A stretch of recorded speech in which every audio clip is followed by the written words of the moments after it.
Friends, ફરીથી તમારું સ્વાગત છે નેહા એજ્યુકેટરમાં. તમારા માટે હંમેશા પરીક્ષામાં પૂછાતા દાખલો જે તમને ઘણી વખત પરેશાન કરે છે. ચાલો જોઈ લઈશું. 3 પેકેટમાં 52 ચોકલેટ, 65 ચોકલેટ અને 78 ચોકલેટ છે. એવો મહત્તમ અંક શોધો કે જેથી દરેક પેકેટમાંથી સરખી સંખ્યામાં ચોકલેટ લઈ શકાય. શું કરીશું આ દાખલામાં? એલસીએમ અને એચસીએફ, રાઈટ? એટલે કે લસા ગુસા. હંમેશા આવા દાખલા હોય એટલે આપણે એલસીએમ અને એચસીએફથી ક્રેક કરીએ છીએ.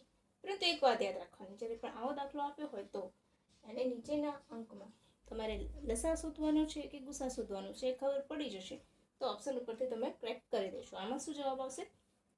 13 આવશે. મહત્તમ સંખ્યા પૂછે છે, ગુસા શોધવાનો છે. ગુસા એટલે બધી સંખ્યાઓને નિશેષ ભાગી શકાય. લસા પણ એવું જ હોય છે, પણ લસામાં શું હોય છે, જે છેલ્લો અંક હોય છે એનાથી મોટો અથવા તો એ પોતે જ લસા હોય છે. અને ગુસા શું હોય છે, તો બધાથી બહાર નિશેષ ભાગી શકાય ને નાનો અંક.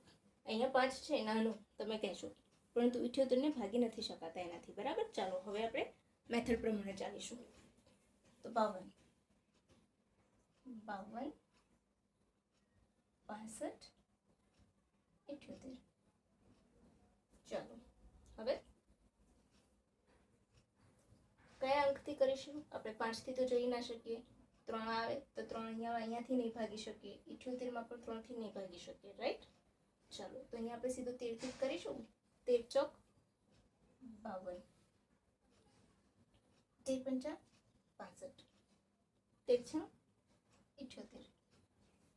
ડન થઈ ગયું. આવી ગયો જવાબ આપણો. મહત્તમ સંખ્યા છે અહીંયા પણ છે તો આવી ગયું 13. ક્લિયર થઈ ગયું. હવે બતાવું છું. ચાલો સમજણ ના પડી તો 2 દુ 4, 5, 2 તરી 6. ઓકે,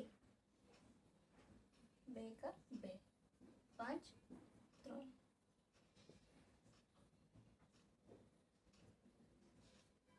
હવે કેમ? તો બધામાં 13નો અંક કોમન નીકળશે એટલે કે 13 ચોક થાય છે, 13 પંચા થાય છે, ને આપણે અલગ અલગ કરીશું તો બધામાંથી 13 રિપીટ થશે એટલા માટે. બરાબર? કેવી રીતે? તો 13 હંમેશા બધામાં રિપીટ થશે કારણ કે 13 બધાનો કોમન છે. એટલે આપણે જ્યારે જુદું જુદું કરીએ તો 13 કોમન નીકળે. બરાબર? એટલા માટે. તો થઈ ગયું તમારું. ઓપ્શન વગર આ કર્યા વગર તમારું ક્લિયર.